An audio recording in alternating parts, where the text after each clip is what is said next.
Hello friends, welcome to my channel. நம்ம இன்றைக்கி வந்து எக் பப்ஸ் வந்து வீட்டில் எப்படி ஈஸியாக செய்யலாம் அப்படிங்கிறத பார்ப்போம். இது ரொம்ப ஈஸியாக இருக்கும். வாங்க எப்படி செய்யலாம்னு பார்க்கலாம். அதுக்கு வந்து ஒரு பாத்திரத்தை எடுத்துக்கங்க. அதில் வந்து 1 கப் வந்து மைதா மாவு எடுத்திருக்கேன். அதை வந்து உப்பு தண்ணி சேர்த்து நல்லா இந்த அளவுக்கு பிணைஞ்சு எடுத்து வச்சுக்கோங்க. நல்லா வந்து ஒரு 5 மினிட்ஸ் வந்து இதுமாரி பிணைஞ்சு எடுத்து வச்சுக்கணும். நெக்ஸ்ட்டு வந்து ஒரு கடாய் எடுத்துக்கங்க. அதில் வந்து தேவையான அளவு எண்ணெய் ஊற்றிக்கிங்க. இதோட மசாலா வந்து ரொம்ப சிம்பிளானது. பெரிய வெங்காயம் 3, ஒரு பச்சை மிளகா போட்டிருக்கேன். இது நல்லா வந்து ஃப்ரை பண்ணுங்கள். அந்த கலர் சேஞ்ச் ஆனதுக்கப்புறம் வந்து இதில் 1 ஸ்பூன் வந்து மிளகாத்தூள், 1 ஸ்பூன் வந்து மல்லித்தூள், 1 ஸ்பூன் வந்து கரம் மசாலா, தேவையான அளவு வந்து உப்பு. அதாவது உப்பு லைட்டாக சேர்த்துங்க. ஏன்னா நான் மைதா மாவுலையும் தனியாக சேர்த்துருப்போம். அதனால் லைட்டாக சேர்த்துக்கிட்டு நல்லா அந்த பச்சை வாசனை போகிற அளவுக்கு வதக்கி விட்டுங்க. இது சும்மா ஒரு 5 மினிட்ஸ் தான் ஆகும். ஈஸியாக செஞ்சிடலாம். இது நல்லா ஃப்ரையான எடுத்து வச்சுருங்க. நெக்ஸ்ட்டு நம்ம பிணைஞ்சி வச்ச டோவை வந்து இது மாதிரி சின்ன சின்ன உருண்டைகளாக புருட்டிங்க. உங்கள் சைஸ் தான், ஓகேவா? உங்கள் கைக்கு எந்த வாட்டத்துக்கு வந்து உருண்டை வருதோ அந்த அளவுக்கு வந்து நல்லா இது மாதிரி உருட்டிக்கிங்க.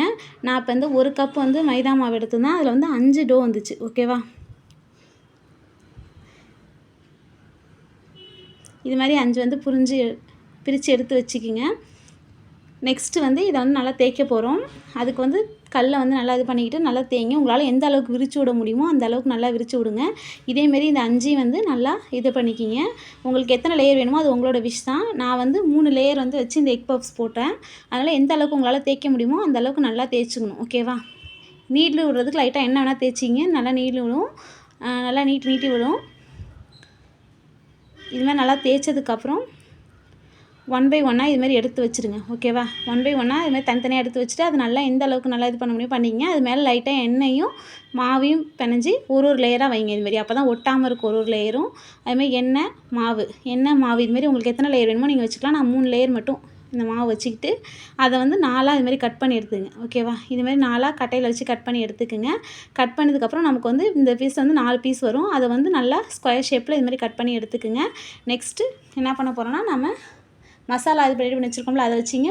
ஒரு எக்கு வந்து பாதியாக வெட் பண்ணி வச்சுருக்கேன். அதில் வந்து கொஞ்சம் மைதா பேஸ்ட்டை வச்சு இது மாதிரி 4 பக்கம் ஃபோல்டு பண்ணிங்கன்னா உங்களுக்கு ஈஸியாக அதிடும்.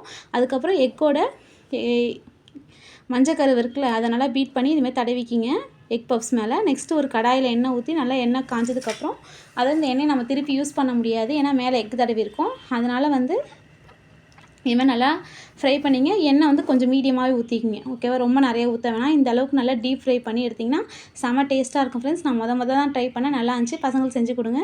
தேங்க்யூ ஸோ மச் ஃபார் வாட்சிங்.